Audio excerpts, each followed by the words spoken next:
Hey guys, welcome to Knowledge of Physio classes, and I am Dr. Rathav Shastri. Please like, share, and subscribe for this channel to my channel. So, to improve the facial expression, now I want your attention here.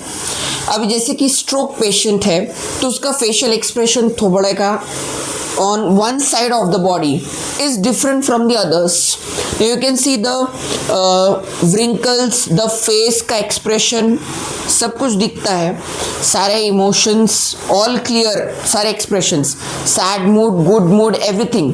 But on one side जब किसी को भी stroke होता है, whatever the side is right या left, उसका facial expression 100% बिगड़ जाएगा, समझ में नहीं आएगा, ठीक है कि क्या है करके. तो बेसिकली अगर वो नहीं हो पाता है तो हम फैराडिक स्टिमुलेशन देते हैं टू द मसल्स या टू द फेस इटसेल्फ. यहाँ पे है orbicularis oculi and different kinds of muscles जो भी है, frontalis and whatever. So faradic stimulation to the face, उसका PNF टेक्निक, मसाज और मिरर एक्सरसाइजेस हम करा सकते हैं. This is your front mirror and mirror में वो एक्सरसाइज कराएंगे, ठीक है. वो जब करेंगे तो हम we will give resistance and again eye opening, eye closing and all this there are specific mirror exercise. क्यों करना है ये? To re educate the facial muscles, ताकि फेशियल मसल्स वापस से धीरे धीरे करके हो जाए, एक दिन का काम नहीं. Maintain the circulations is the main rational and provide the visual feedback. Visual feedback कैसे मिलेगा? जब आपके सामने मिरर रहेगा तो यू कैन सी दिस कि ये वाला एक्सप्रेशन बराबर नहीं, एक साइड का है लेकिन एक साइड का नहीं है. तो that is your re education part arrives. Then coming to improve the ROM. क्या कर सकते हो to improve ROM? Passive again ROM, upper and lower extremity terminal stretch देंगे, एंड स्ट्रेच बोलते हैं. देन अगर ROM पैसिव ये कर लिया, लेकिन उसके बाद वो पैसिव से फिर हम उसको प्रोग्रेस करके एक्टिव असिस्टेड में आते हैं. एक्टिव असिस्टेड से एक्टिव में आते हैं जब patients we start when they trying to start with the movements without assisted of the therapist. So it is this the passive ROM, then active assisted, and then isometrics to all the joint, 10 repetitions, 10 seconds hold. Okay, then इससे क्या होगा? Increase ROM, that will be your rational in. Coming to strengthen the upper and lower extremity, उसके लिए क्या करेंगे? Again the same things, isometrics to all the joints. क्या होता है? इससे इम्प्रूव हो सकता है muscle power and the endurance improve होगा. जब भी फिजियोथेरेपी मैनेजमेंट में स्ट्रेंथन की बात आती है, always the comes is the muscle power and the endurance. MS means muscle.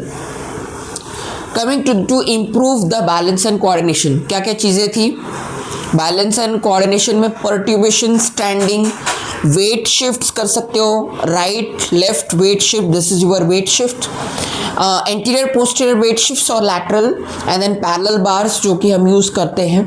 Dynamic balance and increase weight bearing on lower extremity. जो lower extremity affected है उस पर वेट बेयरिंग होना चाहिए. Static stability, increase dynamic stability, क्योंकि उसका static भी बराबर होना चाहिए, उसका डायनामिक स्टेबिलिटी भी होना चाहिए. तो that will be your balance and coordination.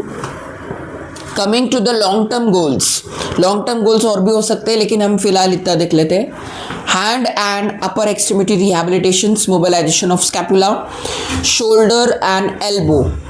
ये सारा शोल्डर का, एल्बो की मोबिलिटी लॉन्ग टर्म गोल्स में आ जाएगी. तो जब ग्रास्प एंड रिलीज ऑब्जेक्ट्स है, जैसे कि ये एक ऑब्जेक्ट है, suppose this is your object, और else I can take this one, okay, this one, और maybe will take this one. ये ग्रास्पिंग है, ये पेशेंट का ग्रास्प किया, I am able to grasp this.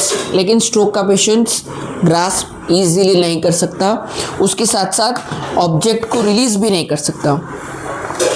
Then एक ball को squeeze करना, okay, ball squeezing or you can use a smiley ball for squeezing a ball. इससे क्या होगा, stability along with the mobility दोनों भी हो जाएगा. Then coming to the maintain ROM, again the same things comings. अब short term goals में passive ROM और एक्टिव असिस्टेड हम उससे करा सकते हैं, लेकिन इसमें हम एक्टिव और एक्टिव रेजिस्टेड, यानी कि अगर हम वेट कफ लगा लेते हैं उसके साथ साथ जो एक्टिव ROM पेशेंट कर रहा है, that will be your active resisted exercise, maintains the active ROM joint, maintain the strength, again the same self resisted movements, improve the muscle strengthening. जब भी होता है strength, muscle power and endurance always comes in the rationally if you forget to do this. Gait training में obstacle walking, यानी कि हम obstacles लगा देंगे एंड उस ऑब्स्टेकल को पार करके जाना है, that is spot marching, side marching. Side marching is like this, spot marching is like this, and then stair climbing improves the ambulation. Here's to the completions of the physiotherapy management of stroke. Please like, share and subscribe to my YouTube channel.